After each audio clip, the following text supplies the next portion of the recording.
नमस्ते बच्चों, कैसे हैं आप सब। उम्मीद है आप सब घर पर हैं और स्वस्थ हैं। जब भी आप बाहर जाएं, याद रखें, जब भी आप घर से बाहर जाएं, अपने नाक और मुंह को किसी भी सूती कपड़े से, मास्क से, तौलिया या दुपट्टे से ज़रूर ढकें। हाथों को साबुन से धोते रहें और भीड़ भाड़ वाली जगहों में शारीरिक दूरी बना कर रहें। बच्चों, आज मैं पुनः आपके सामने मुख्यमंत्री विद्यालय सुरक्षा कार्यक्रम के अंतर्गत सुरक्षित शनिवार में नाव दुर्घटना एवं डूबने से बचाव के बारे में ढेर सारी जानकारियाँ लेकर आई हूँ। आज आप जानेंगे कि नाव दुर्घटना एवं डूबने से बचाव के लिए क्या करना चाहिए और क्या नहीं करना चाहिए। बच्चों, आज आप जानेंगे कि अगर कोई व्यक्ति डूब रहा है तो आप अपने आसपास उपलब्ध संसाधनों से, जैसे धोती, साड़ी, गमछी, बांस आदि की सहायता से, अपने आसपास उपलब्ध संसाधनों की सहायता से उस डूबते हुए व्यक्ति को कैसे बचाएंगे। एसडीआरएफ के द्वारा आप सीखेंगे कि डूबे हुए व्यक्ति का प्राथमिक उपचार कैसे किया जाता है। साथ ही आज के इस विशेष एपिसोड में हमारे साथ यूनिसेफ के स्वास्थ्य विशेषज्ञ डॉक्टर हुब्बे अली हमारे साथ जुड़ेंगे और आपको निमोनिया से बचाव के बारे में ढेर सारी महत्वपूर्ण जानकारियाँ देंगे और उससे बचाव के उपायों के बारे में भी बताएंगे। बच्चों, आज का एपिसोड बहुत ही महत्वपूर्ण और संदेशप्रद है। आज के एपिसोड को बहुत ही ध्यान से सुने और अंत तक देखने के लिए हमारे साथ बने रहें। तो चलिए आज के एपिसोड को बिना देर किए जल्दी से शुरू करते हैं। मेरे प्यारे बच्चों एवं शिक्षक बंधुओं, कोरोना वैश्विक महामारी से आज पूरा विश्व परेशान है। इस वैश्विक महामारी से बचने हेतु भारत सरकार अपने स्तर से बहुत प्रयास कर रही है। इसी प्रकार हमारी बिहार सरकार के शिक्षा विभाग के द्वारा 10 अक्टूबर से लेकर 30 नवंबर तक जन आंदोलन जागरूकता अभियान चलाया जा रहा है। इस कार्यक्रम को सफल बनाने हेतु और कोरोना वायरस से बचने हेतु प्रचार प्रसार सामग्रियों को जन जन तक पहुंचाया जाए। अरे मुनिया, स्कूल में बच्चों को आपस में कोरोना वायरस के संक्रमण को रोकने के लिए जो सावधानियां रखनी है उसके बारे में क्या बताओगी? मैं अपने साथ पढ़ने वाले स्कूल के सभी बच्चों को ये बताऊंगी। हम सबको स्कूल में आते समय अपने मुंह पर मास्क लगा के रखना है या कपड़ा बांध के रखना है। दूसरा ये कि प्रार्थना के समय, क्लासरूम में और मैदान में खेलते समय आपस में कम से कम 1 मीटर की दूरी जरूर बनाकर रखनी है। और क्या? भूल गई, मैं बताता हूँ। लंच ब्रेक के समय, पानी पीते जाते समय और छुट्टी के समय पर भी आपस में कम से कम 1 मीटर की दूरी बनाकर रखनी है। और क्या क्या बताओगी? ये भी बताऊंगी कि हम सबको बार बार अच्छी तरह से साबुन और पानी से 40 सेकंड तक हाथ धोना है। और हाँ, एक बात और बताऊंगी कि खांसते या छींकते समय हमें इस बात का विशेष ध्यान रखना है कि हमारा मास्क चेहरे पर अच्छी तरह से लगा हो। और सभी को ध्यान रखना पड़ेगा कि खांसते और छींकते समय मुंह से जो लार की बूंदें निकलती हैं, वो किसी सतह पर या किसी दूसरे बच्चे के ऊपर ना गिरे। और क्लासरूम में मेज, कुर्सी या कंप्यूटर के कीबोर्ड, दरवाजे की हैंडल जैसी चीजों को बेवजह ना छुएं। और अगर छू लेते हैं तो सबसे पहले हाथों को साबुन और पानी से धो लें। और क्या? बोलो बोलो। और देखा, फिर भूल गई ना। मैं बताता हूँ। अरे किसी भी दोस्त को आपस में हाथ नहीं मिलाना है, गले नहीं मिलना है, दूर से ही बात करनी है। हाँ डुगू, याद आया। अगर किसी को सर्दी, खांसी, जुकाम या बुखार है तो स्कूल नहीं आना है और डॉक्टर से सलाह लेकर ही दवा लेनी है। और इसके अलावा रेडियो और टीवी पर स्कूली बच्चों के लिए मीना की दुनिया, आधा फुल और गली गली सिम सिम जैसे मनोरंजक और शिक्षाप्रद कार्यक्रम भी आते हैं। स्कूल से आकर इन्हें भी तो देखना और सुनना नहीं भूलना है। इन सब बातों का ध्यान रखेंगे और सभी को बताएंगे। मिलजुल कर कोरोना को हराएंगे और बन जाएंगे कोरोना चैंपियन।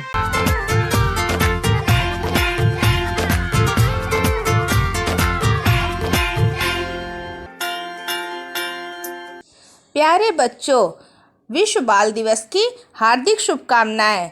बच्चों, विश्व बाल दिवस को पहली बार 1954 में यूनिवर्सल चिल्ड्रन डे के रूप में स्थापित किया गया था और प्रत्येक वर्ष 20 नवंबर को यह मनाया जाता है।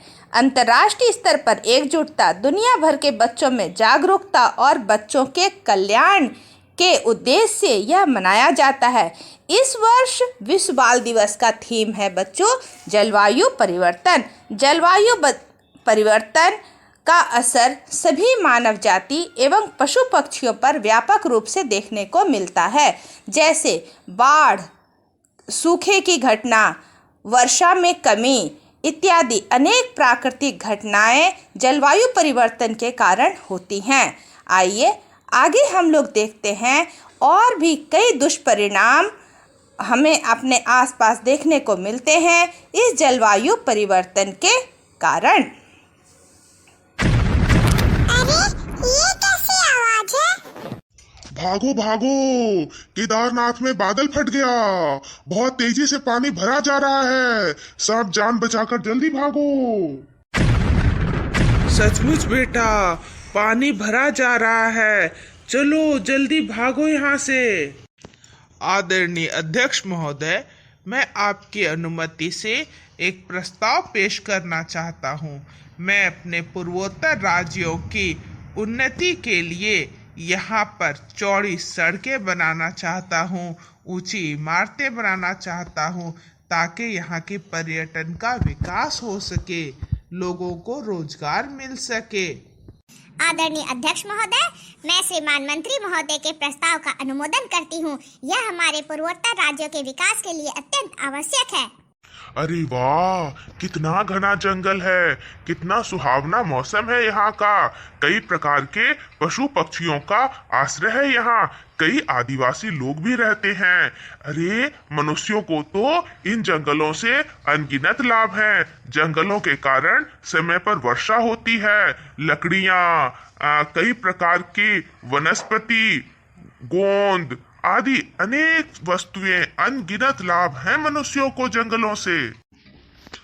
काट डालो इन पेड़ों को, सभी मजबूत पेड़ों को काट डालो।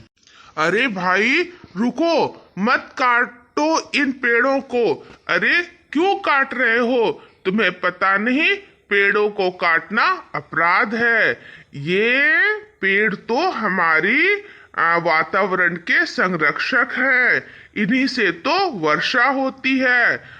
यदि तुम इन्हें काट डालोगे तो हमारे पहाड़ी क्षेत्रों में भूस्खलन की घटनाएं अधिक होने लगेंगी, बाढ़ आने लगेंगी, कई प्रकार की प्राकृतिक आपदाओं का सामना करना पड़ेगा हमें। रुक जाओ भाई, रुक जाओ, मत काटो इन पेड़ों को।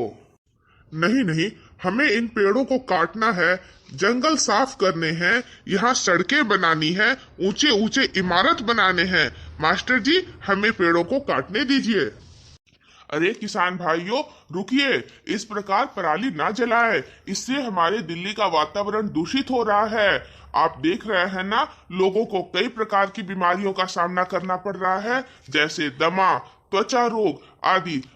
वातावरण दूषित हो रहा है हमारे दिल्ली का। किसान भाइयों, बात मानिए, कृपया पराली ना जलाएं। इसका उपयोग तो आप पशु चारे के रूप में भी कर सकते हैं, या इसे यूं ही खेतों में छोड़ दे, ताकि ये सड़कर धरती की उर्वरा शक्ति बढ़ाएंगे। किसान भाइयों, क्या आपको पता नहीं, इस प्रकार पराली जलाने से खेतों का तापमान बढ़ जाता है, उसकी उर्वरा शक्ति कम हो जाती है। अतः भाइयों, बात मानिए, पराली को खेतों में ना जलाएं, हमारे दिल्ली के वातावरण को स्वच्छ बने रहने दें। कृपया आप समझदार नागरिक की भूमिका निभाएं और पराली ना जलाएं। अरे पापा, यहाँ तो सड़क बंद है, अब आगे कैसे जाएंगे? देखो बेटा, इसे ही कहते हैं भूस्खलन।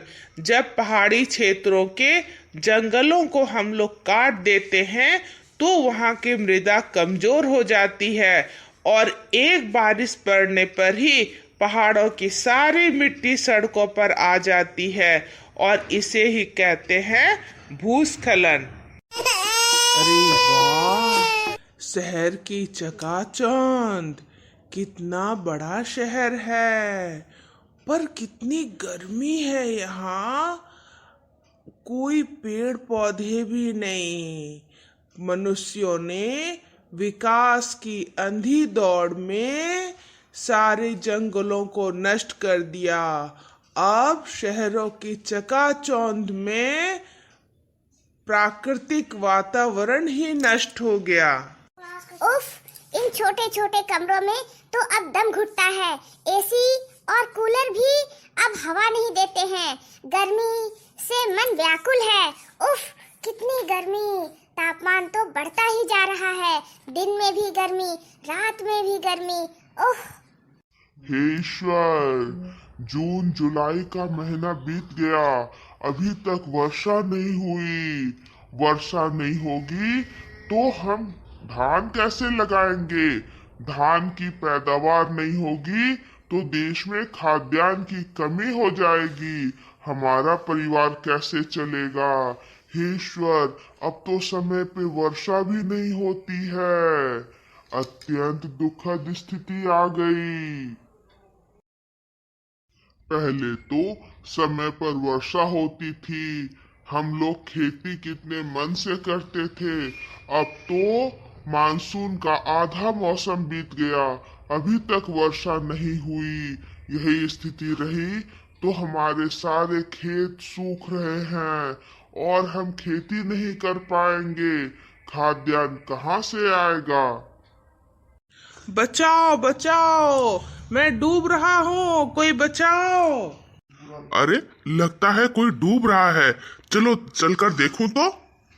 अरे भाई, लीजिए, आप इस रस्सी को कस के पकड़ लीजिए, मैं आपको खींच लेता हूँ, बच जाएंगे आप। अरे मंत्री जी, आप डूब रहे थे पानी में, चलिए अब आप बिल्कुल सुरक्षित हैं। धन्यवाद भाई, आज आपने हमारी जान बचा ली। तभी तो हमें अपने एसडीआरएफ की टीम पर गर्व है।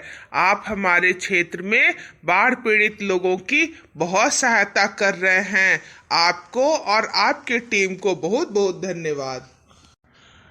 कैसे हैं मंत्री जी? क्या स्थिति है आपके राज्य की? सर, हमारे राज्य में भूस्खलन की घटनाएं बढ़ती जा रही हैं, बाढ़ भी आ रहा है, परंतु इस आपदा की स्थिति में हमारे राज्य की एसडीआरएफ की टीम ने बहुत सराहनीय कार्य किया, बहुत लोगों के जान बचाए। एक बार तो मैं ही बाढ़ में फंस गया था और मेरी भी जान बचाई हमारी एसडीआरएफ की टीम ने।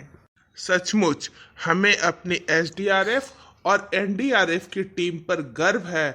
हमारे देश में कहीं भी यदि प्राकृतिक आपदाओं का सामना लोगों को करना पड़ता है तो हमारी टीम पूरी मदद उन्हें करती है और रिकवरी का कार्य करती है। हमें अपनी टीम पर गर्व है। परंतु मंत्री जी, हमें समझना होगा, पेड़ों की अंधाधुंध कटाई करने से हमें कई प्रकार की प्राकृतिक आपदाओं का सामना भविष्य में भी करना पड़ सकता है। जैसे कई स्थानों पर बाढ़ आ रहे हैं, भूस्खलन हो रहे हैं, केदारनाथ में बादल फटने की घटना, इस प्रकार की अनगिनत घटनाएं हो रही हैं। हमें इन घटनाओं से सबक लेकर आगे पेड़ों को कटने से रोकना होगा ताकि हमें इन प्रकार की आपदाओं का सामना ना करना पड़े। तो बच्चों, हम लोग संकल्प लें कि अपने आसपास के जल स्रोतों को बचा कर रखेंगे, उन्हें प्रदूषण मुक्त करेंगे एवं उनका उपयोग करेंगे। और इसके साथ ही हम लोग आज के दिन एवं अपने जन्मदिन पर एवं अन्य उत्सवों पर एक पौधा अवश्य लगाएंगे, क्योंकि बच्चों, वन है तो जल है, जल है तो जीवन है। नाव दुर्घटना। उद्देश्य: इस मॉड्यूल में हम नाव दुर्घटना के कारण तथा बचाव के उपाय के बारे में सीखेंगे। इसके अलावे हम नाविकों तथा प्रशासन के दायित्वों के बारे में भी जानेंगे। दुर्घटनाएं जल, थल, नभ कहीं भी घटित हो सकती हैं। कहा गया है, सावधानी हटी दुर्घटना घटी। नाव दुर्घटना मानवजनित आपदाओं में से एक है। नाव डूबने की दुर्घटना में कई बहुमूल्य जिंदगियां एक साथ चली जाती हैं। वैसे तो नौका दुर्घटना कभी भी घटित हो सकती है, लेकिन वर्षा ऋतु में इसकी आवृत्ति ज़्यादा हो जाती है, क्योंकि इन दिनों नदियों के जल स्तर के साथ साथ धारा भी तीव्र होती है। ऐसी ही एक नाव दुर्घटना वर्ष 2017 में 14 जनवरी को मकर संक्रांति के अवसर पर घटित हुई थी।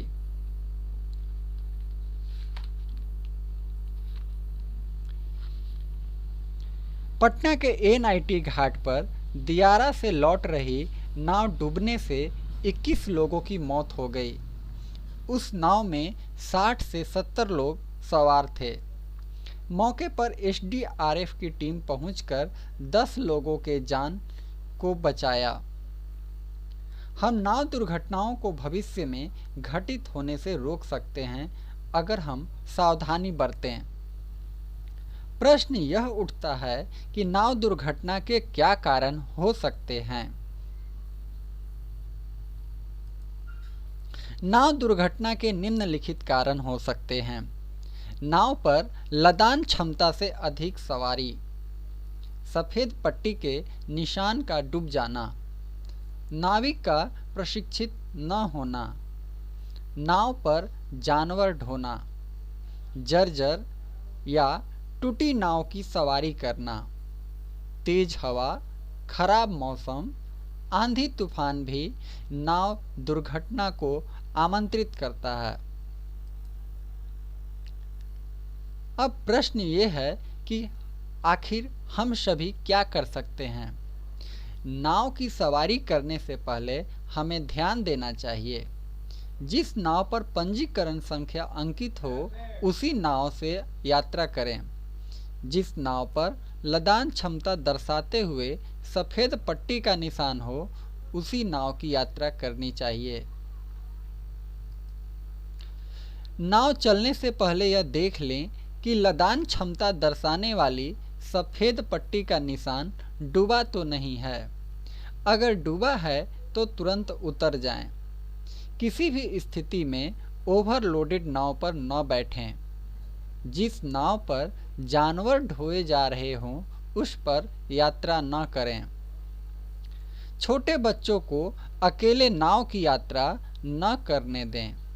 जर्जर, टूटी फूटी नाव की सवारी न करें, यह जानलेवा हो सकता है। नाव यात्रा के दौरान किसी तरह की जल्दबाजी न दिखाएं और नाविक के ऊपर किसी तरह का दबाव न डालें। तेज हवा, आंधी तूफान, खराब मौसम एवं बारिश में नाव की यात्रा न करें। सूर्योदय से पहले और सूर्यास्त के बाद नाव की यात्रा न करें, यह खतरनाक हो सकता है। जिस नाव पर जीवन रक्षा के लिए लाइफ जैकेट, लाइफ बॉय के साथ प्राथमिक चिकित्सा बॉक्स एवं रस्से आदि ठीक तरीके से रखे हों उसी नाव से यात्रा करें। नाव में यात्रा के दौरान शांत बैठें व उतरते चढ़ते समय क्रम से ही नाविक के निर्देशानुसार उतरें व चढ़ें। नाविक एवं नाव मालिकों के लिए क्या सलाह हो सकता है? नाविकों को कुछ आवश्यक बातों का ध्यान रखना चाहिए। तेज हवा, आंधी तूफान, खराब मौसम एवं बारिश में नाव का संचालन नहीं करना चाहिए। जिस नाव पर 15 से 30 लोग बैठते हों, उस नाव पर 2 नाविक होना अनिवार्य है तथा जिस नाव पर 30 से ऊपर बैठाने वाली नावों पर 3 नाविकों का होना अनिवार्य है। नाव पर किसी तरह का नशा सेवन करने से यात्रियों को रोकना चाहिए। किसी यात्री को किसी भी दशा में नाव संचालन न करने दें। बीमार गर्भवती महिलाओं को नाव पर चढ़ाने में प्राथमिकता देना चाहिए। जिस नाव पर जानवर ढोए जा रहे हों, उस नाव में नाविक के अलावा अन्य किसी सवारी को न बैठाएं। किसी भी तरह नाव चाहे उस पर सवारी ढोई जा रही हो अथवा जानवर या सामान, सभी नाव का पंजीकरण कराना एवं उस पर लदान क्षमता का निशान लगाना आवश्यक हो। नाव पर कोई भी सामान या खतरनाक सामग्री, सांप आदि नहीं ढोया जाएगा जिससे अन्य यात्रियों को किसी प्रकार का खतरा उत्पन्न होता हो। नाव से पानी निकालने उलीचने के लिए नाव में आवश्यक बर्तन रखें तथा लाइफ जैकेट, बांस, हवा भरी ट्यूब इत्यादि को उचित स्थान पर रखें। रात में नाव का परिचालन न करें। यदि आवश्यक हो तो सक्षम प्राधिकार से अनुमति प्राप्त कर विशेष रोशनी के साथ परिचालन करें। सूर्योदय से पहले और शाम 5:30 बजे के बाद नाव का परिचालन न करें। प्रशासन के दायित्व।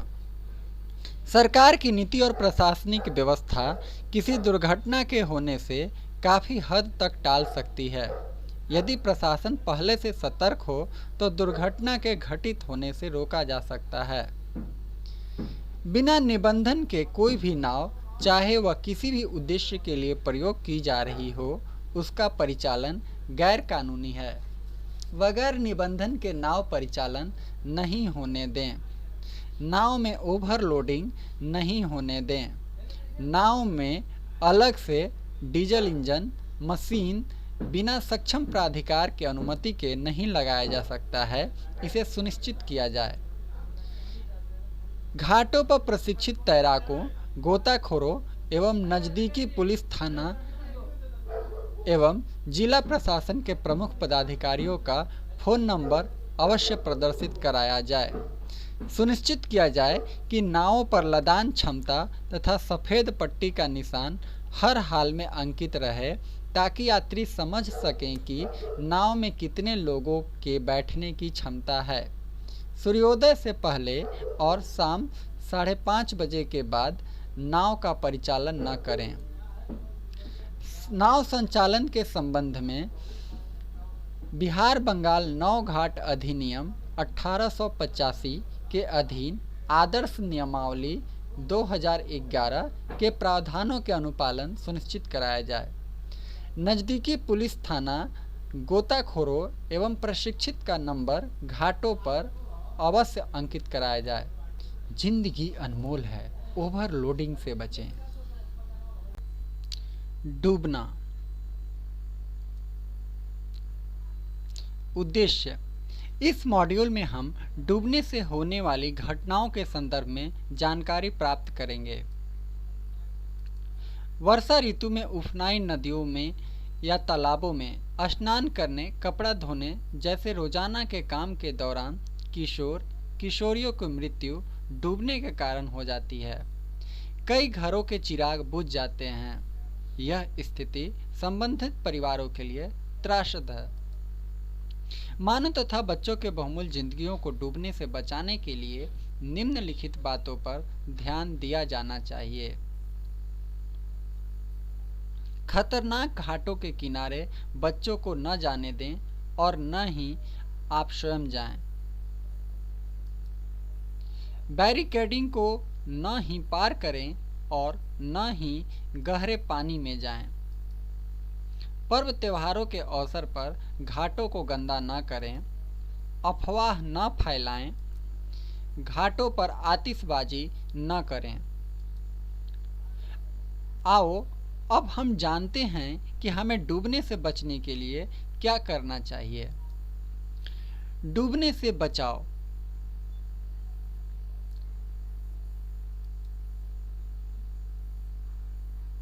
डूबने से बचने के लिए बच्चों को नदी, तालाबों, तेज पानी के बहाव में स्नान करने से रोकना चाहिए।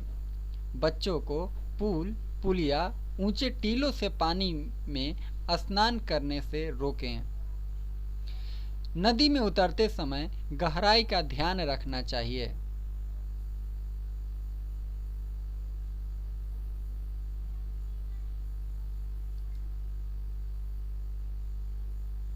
डूबते व्यक्ति को धोती, साड़ी, रस्सी या बांस की सहायता से बचाएं। यदि तैरना नहीं जानते हों तो स्वयं पानी में नहीं जाएं और सहायता के लिए शोर मचाएं।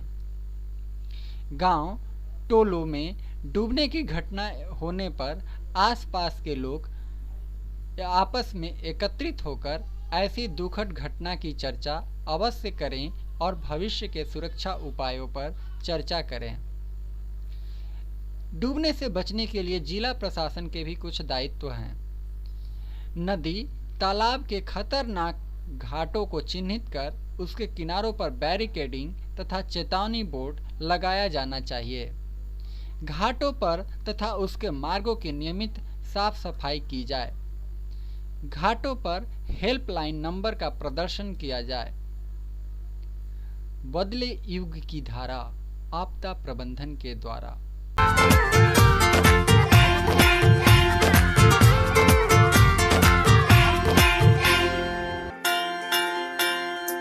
बच्चों, आज हम डूबते हुए व्यक्ति को बचाने के विषय में जानकारी हासिल करेंगे। जैसा कि आप लोग जानते हैं कि बारिश का मौसम शुरू हो गया है और नदियों और तालाबों में पानी बढ़ गया है। लोग नदियों में और तालाबों में तैरने के लिए जाते हैं और डूब जाते हैं। इसके अलावा लोग बाढ़ के दौरान भी डूब जाते हैं। आपने देखा होगा कि हम लोग सामने होते हुए भी डूबते हुए व्यक्ति की मदद नहीं कर पाते हैं।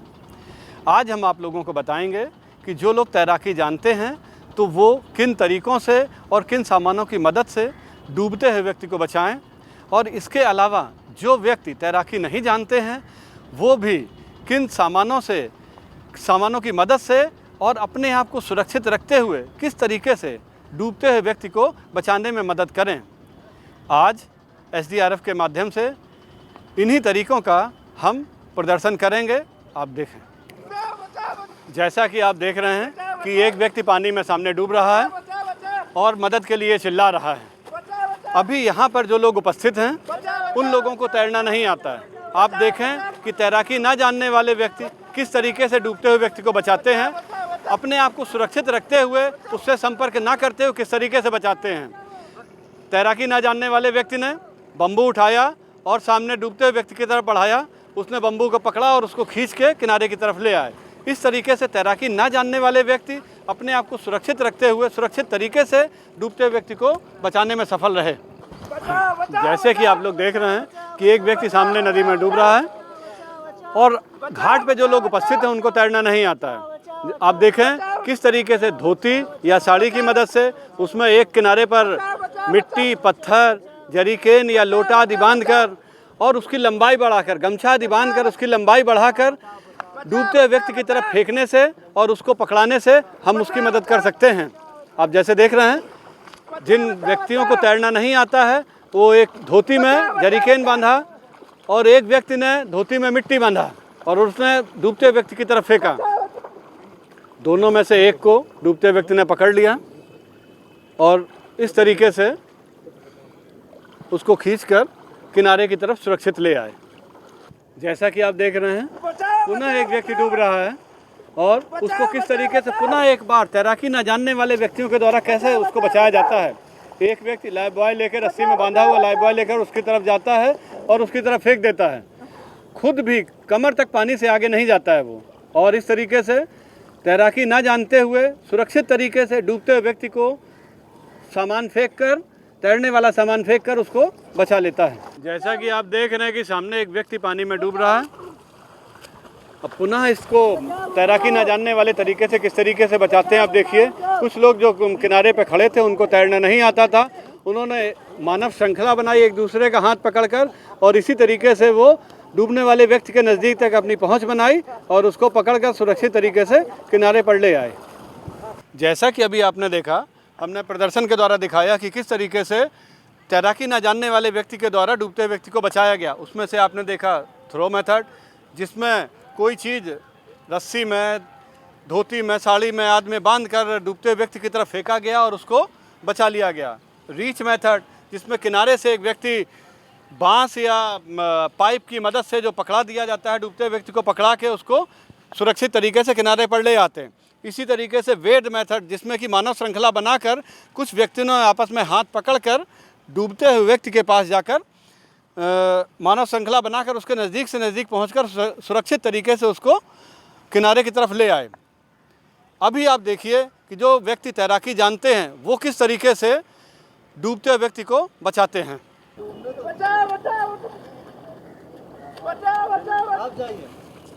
जैसा कि आप देख रहे हैं, एक व्यक्ति पानी में, गहरे पानी में डूब रहा है और उसको जो व्यक्ति तैरना जानता है किस तरीके से उसकी तरफ गया, तैरते हुए गया और उसको किस तरीके से बताता है।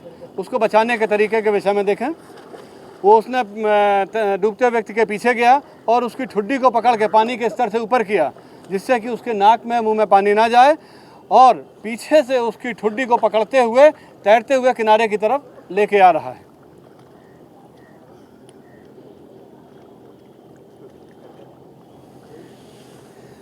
और अब देखिए उसको डूबते हुए व्यक्ति को जिस तरीके से उसके पेट में पानी चला गया है, किस तरीके से अचेत हो गया है, तो वो उसको फायरमैन के तरीके से कंधे पर लेकर आ रहा है, जिससे कि बाहर लाके उसको पेट में गए हुए पानी को निकालने की कार्रवाई की जाएगी। जैसा कि आप पुनः देखिए, सामने एक व्यक्ति गहरे पानी में डूब रहा है। अब इसको किस तरीके से तैराकी जानने वाले व्यक्ति के द्वारा बचाया जाता है। जिसको तैराकी आता है वो व्यक्ति पानी की तरफ गया, उसने पानी में छलांग लगाई और डूबते व्यक्ति की तरफ बढ़ा, और डूबते व्यक्ति के पीछे की तरफ सर जाकर, ध्यान रखा जाए कि डूबते व्यक्ति के पीछे की तरफ से जाना है, और उसको सर को पानी के स्तर से ऊपर किया, सर पकड़कर तैरते हुए किनारे की तरफ लेके आना है। ध्यान रहे, अगर आप व्यक्ति के सामने से जाएंगे तो व्यक्ति आपको जकड़ लेगा, पकड़ लेगा, जिससे आपको तैरने में परेशानी होगी और आप तैरकर किनारे की तरफ नहीं आ पाएंगे और खुद के डूबने का खतरा हो सकता है। जैसा कि आप देख रहे हैं, एक व्यक्ति सामने गहरे पानी में डूब रहा है। अब इसको तैराकी आने वाले व्यक्ति के द्वारा किस तरीके से बचाया जाता है देखें। तैराकी जानने वाला व्यक्ति जाता है और डूबने वाले व्यक्ति के 3-4 फीट पहले वो डुबकी मार के डूबने वाले व्यक्ति के पीछे की तरफ जाता है और उसको पैर पकड़ के उसको ट्विस्ट करता है, जिससे कि वो सामने से उसको पकड़ ना सके, और फिर उसके आगे चेस्ट की तरफ से क्रॉस बनाते हुए, क्रॉस पकड़ के एक हाथ से, बाएं या दाहिने हाथ से क्रॉस बनाते हुए उसको पकड़ के किनारे की तरफ लेकर आता है, तैरते हुए किनारे की तरफ लेकर आता है। जैसा कि आप देख रहे हैं कि एक कंधे से गले की तरफ से क्रॉस बनाया और तैराते हुए उसको किनारे की तरफ लेके आ रहा है। जैसा कि आप देख रहे हैं, पुनः एक बच्चा गहरे पानी में डूब रहा है। अब इसको तैराकी जानने वाले व्यक्ति के द्वारा किस तरीके से बताया जाता है देखें। तैराकी जानने वाला व्यक्ति उसकी तरफ बढ़ता है और डूबते हुए बच्चे के 3 फीट पहले से ही पानी में डुबकी लगा के उसके पीछे पहुंचता है और उसके पैर को पकड़कर उसको दूसरी तरफ को घुमा देता है, जिससे कि बच्चा सामने से उसको ना पकड़ सके, और उसके बाजू को पकड़ लेता है और बाजू को पकड़ के खुद तैरते हुए किनारे की तरफ लेकर आ रहा है, जिससे कि बच्चा सामने से उसको पकड़ ना सके, जकड़ ना सके और उसको तैरने में बाधा ना पहुंचा सके। दर्शकों एवं मेरे प्यारे बच्चों, आप सभी को मेरा नमस्कार। जैसा कि हम जानते हैं, बच्चे हमारा आज और कल दोनों हैं। बच्चों का बेहतर स्वास्थ्य हमारे आज और कल के लिए बहुत महत्वपूर्ण है। बच्चों को सुरक्षित रखना एवं स्वस्थमंद रखना हम सबकी जिम्मेवारी बनती है। बच्चों को सुरक्षित रखना एवं उन्हें बेहतर स्वास्थ्य देने के लिए हमें बच्चों को बचपन से ही उनके बेहतर पालन पोषण पर ध्यान देना आवश्यक होता है। तो आज हम बच्चों के स्वास्थ्य के संदर्भ में बहुत सी चर्चा करेंगे। आज हमारे साथ बिहार यूनिसेफ पटना के स्वास्थ्य विशेषज्ञ डॉक्टर हुब्बे अली हैं। आज हम इनसे विश्व निमोनिया दिवस पर स्वास्थ्य के संबंध में बहुत सी चर्चा और बातें करेंगे। सर, मेरा दूरदर्शन मेरे विद्यालय के सुरक्षित शनिवार के इस एपिसोड में आने के लिए आपका बहुत बहुत हार्दिक स्वागत है। नमस्ते सर, हम आपसे ये जानना चाहेंगे कि निमोनिया भारत एवं बिहार में इसकी स्थिति क्या है और यह कैसे फैलता है? पूरे विश्व, भारत और बिहार में बाल मृत्यु दर का सबसे बड़ा कारण निमोनिया है। पूरे विश्व में निमोनिया से जितनी मृत्यु होती है उसमें से 20% निमोनिया से होने वाली मृत्यु केवल भारत में होती है। WHO मैथमेटिकल मॉडलिंग के अनुसार 57% निमोनिया केसेस और 70% निमोनिया से होने वाली मृत्यु भारत के 4 राज्य अर्थात बिहार, उत्तर प्रदेश, राजस्थान और मध्य प्रदेश में होते हैं। निमोनिया से होने वाली मृत्यु में 80% मृत्यु 2 साल से छोटे बच्चों में होती है। यदि हम बिहार की बात करें तो बाल मृत्यु दर की 16% मृत्यु केवल निमोनिया से होती है। लगभग 1 साल के अंदर 1,05,000 साल से छोटे बच्चों की मृत्यु बिहार में होती है, जिसमें से 14,000 मृत्यु केवल निमोनिया से होती है। निमोनिया से होने वाली मृत्यु में काफ़ी कमी आई है। 2015 में 5 साल से छोटे बच्चों में 19,000 बच्चों की मृत्यु निमोनिया से होती है, जो कि अब घट कर के 14,000 हो गई है। दूसरा जो आपका प्रश्न है कि निमोनिया फैलता कैसा है, तो देखिए, निमोनिया एक फेफड़े की बीमारी है। ये खांसने या छींकने से फैलती है। जब कोई व्यक्ति खांसता या छींकता है तो कफ के ड्रॉपलेट्स बाहर निकलते हैं और ये आपस में जो भी व्यक्ति हो उनके अंदर संक्रमण कर सकते हैं। कुछ निमोनिया के वायरस या बैक्टीरिया ऐसे होते हैं जो सरफेस पे जाके एक्टिव रहते हैं, जैसे कि पुस्तक है, टेबल है। इसको यदि कोई छूता है, हाथ लगाता है और फिर यही हाथ हमारे मुंह, नाक या आँख को लगता है तो उससे बॉडी में ये निमोनिया के वायरस जा सकते हैं और ये निमोनिया कर सकते हैं। सर, अभी आपने हमें बताया कि निमोनिया बच्चों के लिए एक खतरनाक एवं जानलेवा बीमारी है। तो सर, आप हमें ये बताएं कि बच्चों में निमोनिया फैलने के क्या क्या कारण होते हैं और इसके क्या क्या लक्षण होते हैं? जैसा कि मैंने पहले भी बताया है, निमोनिया ये वायरस, बैक्टीरिया, फंगस, धुआं या किसी केमिकल को लंबे समय तक सूंघने से होता है। अगर बच्चों की बात करें तो बच्चों में निमोनिया का सबसे बड़ा कारण है स्ट्रेप्टोकोकस निमोनी नाम का बैक्टीरिया। इसका दूसरा कारण है हीमोफिलस इन्फ्लुएंजा टाइप बी नाम का बैक्टीरिया और तीसरा बड़ा कारण बच्चों में होता है वायरस, जिसमें रेस्पिरेटरी सिंसिशियल वायरस निमोनिया का बड़ा कारण है बच्चों में। अभी जो कोविड-19 की महामारी फैल रही है उसका भी एक कॉम्प्लिकेशन निमोनिया है। मगर निमोनिया होने के लिए निमोनिया से ग्रसित व्यक्ति के संपर्क में आने से ही ये निमोनिया होता है। जो आपका दूसरा प्रश्न है कि इसके लक्षण क्या है, तो ये आपका बहुत महत्वपूर्ण क्वेश्चन है, क्योंकि बच्चों में निमोनिया का लक्षण अगर हम सही समय पे डिटेक्ट कर पाए, माता पिता या स्वास्थ्यकर्मी कम्युनिटी में, तो हम स्वास्थ्यकर्मी के संपर्क में जल्दी आ सकेंगे और इससे निमोनिया की मृत्यु को बचा सकेंगे। तो निमोनिया के प्रमुख लक्षण है बुखार का आना, तेज़ बुखार इसमें आता है, खांसी होती है और सांस लेते समय छाती अंदर धंस जाती है। तो जो रेस्पिरेटरी रेट है, अगर 2 माह से छोटा बच्चा है उसके अंदर सांस लेने की जो दर है 1 मिनट में 60 से ज़्यादा है तो निमोनिया की परिभाषा में आता है। 2 माह से 12 माह के बच्चे में सांस लेने की दर 50 के ऊपर है तो वो निमोनिया की परिभाषा में आता है। और 1 साल से 5 साल के बच्चों में रेस्पिरेटरी रेट यदि 40 के ऊपर होता है 1 मिनट में तो ये निमोनिया की परिभाषा में आता है।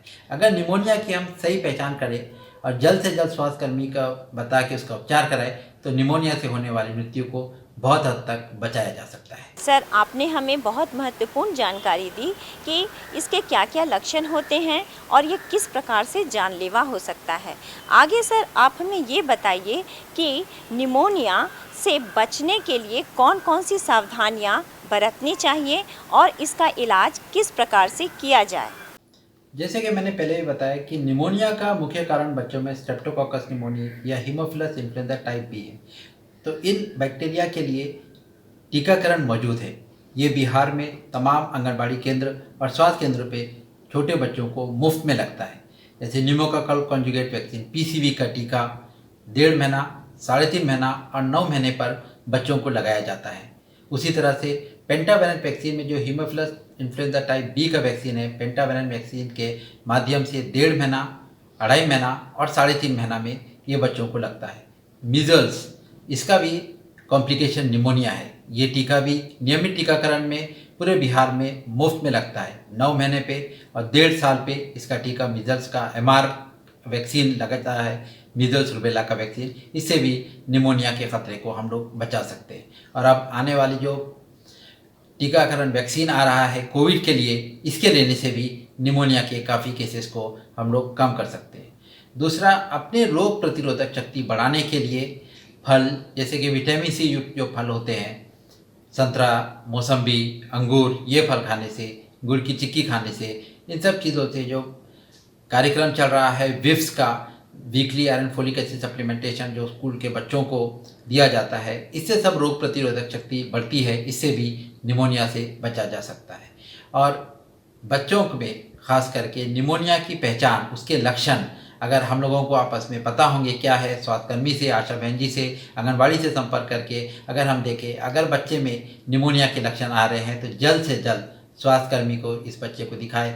सही समय पर दिखाना और सही समय पर उसका एंटीबायोटिक का ट्रीटमेंट स्वास्थ्यकर्मी द्वारा शुरू करने से निमोनिया की मृत्यु को काफ़ी हद तक कम किया जा सकता है।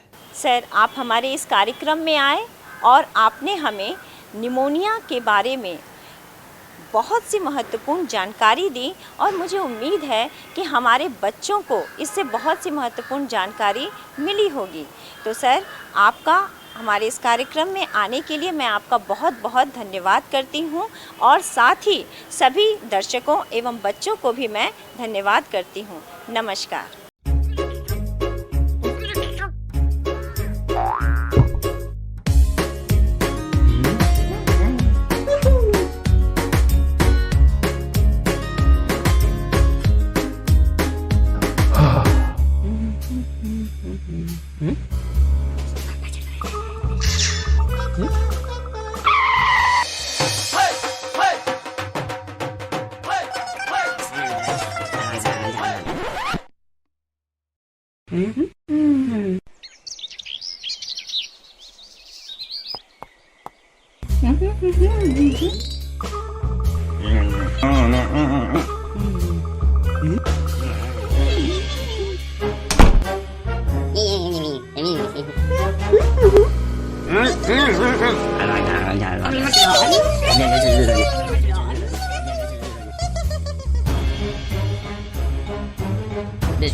Dari COVID ke dalam dia benar.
बच्चों नमस्ते। आज आपने नाव दुर्घटना एवं नदियों तालाबों में डूबने से बचने के संबंध में जाना, समझा और सीखा। पहले भी बच्चों आपको याद होगा इस टॉपिक पर एक बार आपको बताया जा चुका। ये एक बार ये दोबारा जो आपको बताया जा रहा है, इससे निश्चित तौर पर आपकी जानकारी और ज़्यादा इनरिच होगी और बाढ़ से प्रभावित क्षेत्रों में, बाढ़ प्रवण क्षेत्रों में रहने वाले आप सब बच्चों को यह बहुत काम आएगा। तो बच्चों अब वक्त है इससे संबंधित जो आज आपने सीखा उससे संबंधित क्विज पूछने का। हम आपसे कैसे पूछते हैं, हम आपसे कुछ सवाल पूछते हैं जो आपने सीखा और आपको उसका जवाब देना है। तो बच्चों, आप ध्यान से प्रश्नों को सुनिए और उसके विकल्पों का सही चयन कीजिए। तो उसके पश्चात हम आपको एक गृह कार्य भी देते हैं। तो बच्चों, क्या आप लोग तैयार हैं प्रश्न के लिए, क्विज के लिए? तो चलिए क्विज प्रारंभ करते हैं। के सवाल आपके सामने हैं। पहला सवाल, विश्व बाल दिवस कब मनाया जाता है? इसके विकल्प हैं, पहला 15 नवंबर, दूसरा 20 नवंबर, तीसरा 16 नवंबर, चौथा 18 नवंबर। बच्चों, इसका सही जवाब है 20 नवंबर। दूसरा सवाल, जलवायु परिवर्तन के संदर्भ में निम्न में से कौन सत्य है? इसके विकल्प हैं, पहला तापमान में वृद्धि हो रहा है, दूसरा ऑक्सीजन की मात्रा में कमी हो रहा है, तीसरा आपदाओं की आवृत्ति बढ़ रही है, चौथा उपरोक्त सभी। बच्चों, आपको सही जवाब ढूंढना है, वह है चौथा यानी उपरोक्त सभी। तीसरा सवाल, वायु प्रदूषण को नियंत्रित करने के लिए क्या उपाय हैं?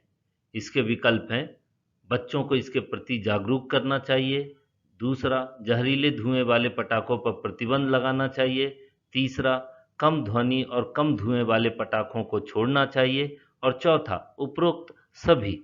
इसका सही जवाब है उपरोक्त सभी। चौथा सवाल, वायु प्रदूषण के कारण निम्न में से क्या हो रहा है? इसके विकल्प हैं, पहला बीमारियों का प्रकोप कम हो रहा है, दूसरा ग्लोबल वार्मिंग में वृद्धि हो रहा है, तीसरा वातावरण शुद्ध होता है, चौथा ऑक्सीजन की मात्रा में वृद्धि होता है। बच्चों, इसका सही जवाब ग्लोबल वार्मिंग में वायु प्रदूषण के कारण वृद्धि हो रहा है। पांचवा सवाल, नाव दुर्घटना से बचने के लिए निम्न में से किस प्रकार की सावधानियां बरतनी चाहिए? इसके विकल्प हैं, पहला ओवरलोडेड नाव पर नहीं बैठना चाहिए, दूसरा बारिश के समय नाव पर यात्रा नहीं करनी चाहिए, तीसरा जिस नाव पर जानवर ढोए जा रहे हों उसमें यात्रा नहीं करनी चाहिए, चौथा जर्जर अथवा टूटी फूटी नाव पर सवारी नहीं करनी चाहिए, और पांचवा उपरोक्त सभी। बच्चों, यह सवाल पहले भी हमने आपसे पूछे हैं, उम्मीद करता हूँ आपको इसका उत्तर पता होगा। इसका सही जवाब है उपरोक्त सभी। छठा सवाल, नाव दुर्घटना से बचने के लिए नाव पर निम्न में से कौन कौन से जरूरी सामान होने चाहिए? इसके विकल्प हैं, पहला लाइफ जैकेट, टॉर्च, रस्सी, बाल्टी, मग, प्लास्टिक सीट इत्यादि, दूसरा कुर्सी, टेबल, बेंच इत्यादि, तीसरा रेडियो, लाउड स्पीकर, माइक इत्यादि, चौथा गैस सिलेंडर, स्टोव, लाइटर इत्यादि। तो बच्चों, नाव दुर्घटना से बचने के लिए नाव पर लाइफ जैकेट, टॉर्च, रस्सी, बाल्टी, मग, प्लास्टिक सीट इत्यादि का होना बहुत जरूरी है। अभी तक हमने आपसे 6 प्रश्न पूछे, अब वक्त है गृह कार्य का। आज आपने नाव दुर्घटना एवं डूबने से बचाव के तरीकों के बारे में जाना और सीखा। अब आपको करना क्या है? जो आज आपने सीखा, जो आपने जानकारी प्राप्त की, उसे अपने माँ पिताजी, भाई बहन एवं अपने मित्रों तथा सहपाठियों को बताएं। साथ ही विभिन्न प्रकार के राफ्ट बनाने का जो तरीका आपको वीडियो के माध्यम से बताया गया, उसको बनाने का अभ्यास करें। बच्चों, यह था इस शनिवार का क्विज और गृह कार्य। अगले शनिवार को हम फिर मिलेंगे एक नए क्विज और नए गृह कार्य के साथ। तब तक घर पर रहें, सुरक्षित रहें। नमस्कार बच्चों, आप सभी को मेरा बहुत बहुत प्यार। बच्चों, आज के इस कार्यक्रम में आपने नाव दुर्घटना एवं डूबने से बचने के विभिन्न तरीकों के बारे में जाना और सीखा। साथ ही आपने इससे बचाव के लिए विभिन्न तरीकों एवं सावधानियां और हमें क्या करना चाहिए और क्या नहीं करना चाहिए, ये भी आज आपने सीखा और देखा। बच्चों, आज के इस कार्यक्रम में आप लोग को एसडीआरएफ टीम के द्वारा मॉक ड्रिल के माध्यम से किसी भी डूबते हुए व्यक्ति को विभिन्न तरीकों से बचाने हेतु और साथ साथ उसे कौन सी प्राथमिक उपचार देना चाहिए, इसके बारे में भी आपने विस्तार पूर्वक जाना। बच्चों, आज के इस कार्यक्रम में हमारे साथ डॉक्टर सैयद हुब्बे अली, जो कि बिहार यूनिसेफ पटना के स्वास्थ्य विशेषज्ञ विशेषज्ञ हैं, उन्होंने आज विश्व निमोनिया दिवस पे निमोनिया जैसी बीमारी से बचने के विभिन्न उपायों के बारे में आप सबको बताया। मुझे उम्मीद है आज का जो क्विज़ आप लोग को पूछा गया वो बहुत ही महत्वपूर्ण होगा और जो होमवर्क दिया गया वो आप सभी को करना है। बच्चों, आज आपने इस कार्यक्रम में जो भी सीखा और जाना वो सभी बातें आप अपने मित्रों, परिजनों, दोस्तों, आस पड़ोस को अवश्य बताएंगे। तो इसी उम्मीद के साथ मैं अगले शनिवार को फिर एक नए विषय पर बहुत सारी जानकारियां लेकर आपसे फिर मिलूंगी और उम्मीद करती हूं कि हर शनिवार को आप सुबह 9 बजे डीडी बिहार चैनल पर और शाम को 4 बजे इस कार्यक्रम को अवश्य देखेंगे। तो मैं अगले शनिवार तक का आपका इंतज़ार करूंगी। घर पर रहें, सुरक्षित रहें। धन्यवाद। डर से नहीं, तैयारी से आगे कदम बढ़ाना है। रुकी जिंदगी में चहल पहल वापस फिर से लाना है। धोकर हाथ, पहन कर मास्क, सुरक्षित जीवन चलाना है। सुरक्षित जीवन चलाना है। डर कर नहीं, तैयारी से आगे कदम बढ़ाना है। डर कर नहीं, तैयारी से आगे कदम बढ़ाना है। रखेंगे 2 गज की दूरी, सबको पौष्टिक आहार खिलाएंगे, बच्चों और बूढ़ों का करेंगे ख्याल। रोगी नहीं, रोग से लड़ कोरोना को हराएंगे। स्वास्थ्य केंद्र फिर से खुल गए, जिनका लाभ उठाना है। रुकी जिंदगी में चहल पहल वापस फिर से लाना है। धोकर हाथ, पहन कर मास्क, सुरक्षित जीवन चलाना है। सुरक्षित जीवन चलाना है। डर कर नहीं, तैयारी से आगे कदम बढ़ाना है। डर कर नहीं, तैयारी से आगे कदम बढ़ाना है। टीकाकरण की शुरुआत हो गई है, पर पहले की तरह हमें मास्क लगाना और 2 गज की दूरी बनाए रखना अभी भी जरूरी है। स्वास्थ्य विभाग और सूचना एवं जनसंपर्क विभाग बिहार सरकार द्वारा जनहित में जारी।